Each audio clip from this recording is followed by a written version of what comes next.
Welcome to the Scottish Rite Journal podcast, an audio presentation of the Scottish Rite Journal, brought to you by the Supreme Council of the Scottish Rite, Southern Jurisdiction, Mother Supreme Council of the World.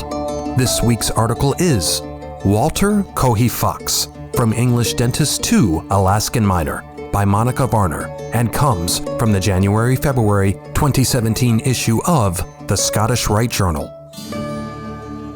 The House of the Temples Museum houses a marvelous collection of international Masonic regalia that ranges in variety from 18th century French sashes to contemporary aprons from Mexico. Each object has a unique story, including the two small English Masonic collars, which tell the intriguing tale of the family of Walter Cohy Fox and their life-changing journey, which begins in Sheffield, England, and ends in Eagle, Alaska at the beginning of the 20th century. The two Masonic collars in the collection are made of light blue grosgrain fabric trimmed in gold braid. Both collars have pewter past master pendants with engraved messages on the backs commemorating Walter Fox's role as Worshipful Master of Masonic lodges in London and Sheffield, as well as displaying pendants of his offices held as Junior Deacon and Past Master. These pendants illustrate the high regard in which Fox was held in his lodge, as well as the importance of Masonry in his personal life.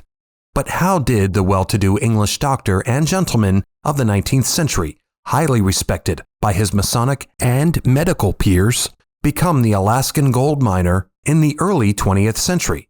The journey is captivating. Along with historical records, much of what we know about the Fox family is recorded in Betty Wyatt's book about Walter's daughter, Jessie, the story of a genteel lady in Frontier, Alaska. The book, based on diaries, letters, and personal effects purchased by Wyatt after Jessie's death in 1969, is an elaborate version of the family's history, beginning with their home in Sheffield to their claim in Alaska. Walter Cohy Fox was born in 1856 to William Fox of Snig Hill in Yorkshire, England.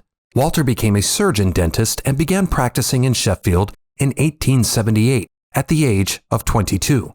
In 1888, Walter married Jessie Helen Rebecca Ellis, daughter of timber merchant John Ellis, and they had two children, Jessie Elizabeth and Albert. Around 1900, the family was living at Kenwood Glen at Cherry Tree, an estate south of Sheffield that was later destroyed in the Sheffield Blitz of 1940. He worked as of 1911 at 8 Castle Street, home of the botanical pharmacy of William Fox and Sons. The pharmacy was founded in 1840 by his father William Fox, an herbalist, and was in business as late as 1925. Walter's brother, Alfred Russell Fox, was a chemist, optician, and medical botanist who also worked at the pharmacy. Alfred also helped edit new editions of his father's publication, The Working Man's Model Family Botanic Guide, a do-it-yourself styled herbal remedy guide, popular in England at the time. The paper was published from about 1852 to 1932. The periodical was a very successful publication for both Fox and his sons, A. Russell Fox and Walter C. Fox, according to one source. Walter Fox was the worshipful master of two lodges in England, John Hervey Lodge No. 1260 in London and St. Leonard's Lodge No. 2263 in Sheffield. John Hervey Lodge received its warrant on March 31, 1869. The lodge closed and surrendered its warrant in 2012. Walter C. Fox was worshipful master at John Hervey from 1892 to 1893, during which period William Fox and Sons was located at 56 Snig Hill in Sheffield.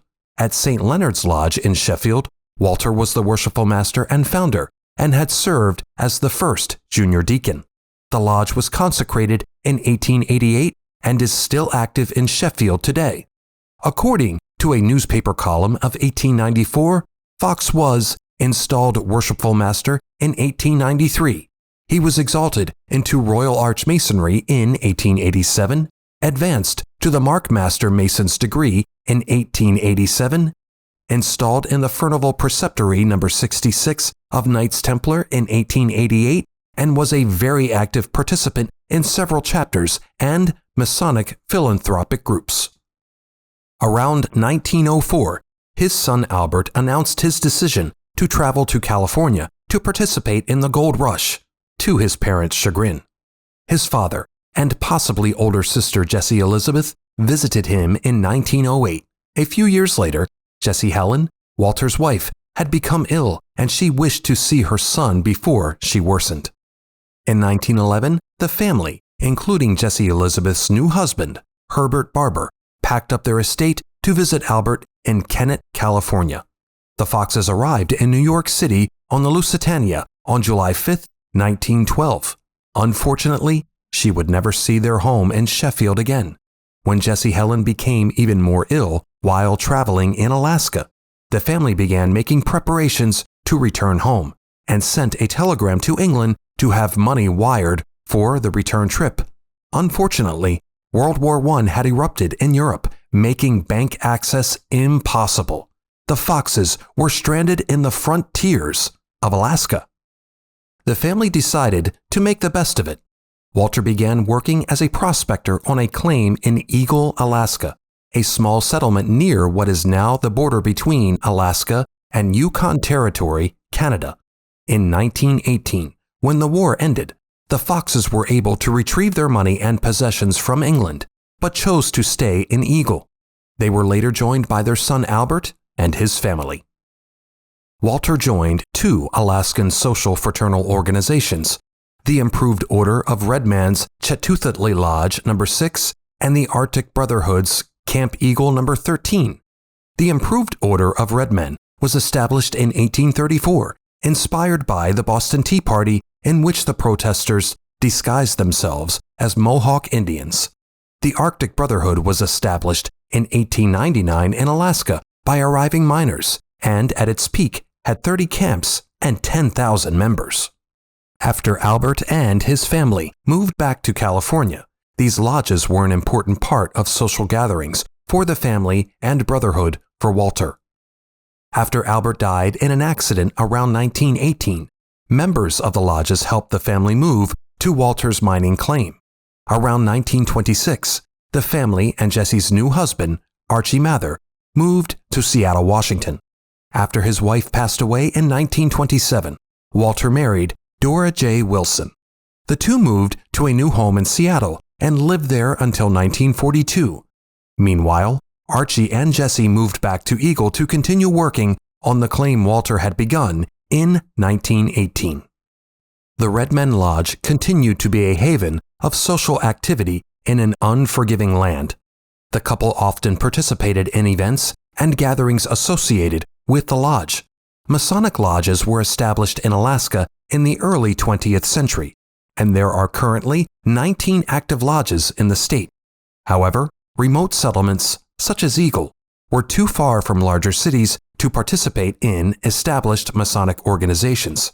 Settlers in Alaska established homegrown fraternal organizations such as the Arctic Brotherhood, or remote branches of national groups, such as the Improved Order of Redmen, that would provide the same sense of community and brotherhood as the lodges they belonged to and the towns and cities they left for Alaska.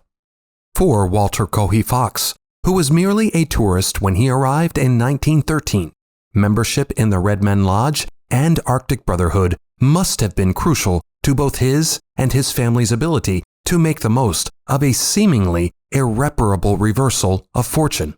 The two collars in the museum's collection today speak to Dr. Fox's strength of character, which allowed him, an Englishman born to privilege and wealth, to thrive and succeed as an Alaskan frontiersman.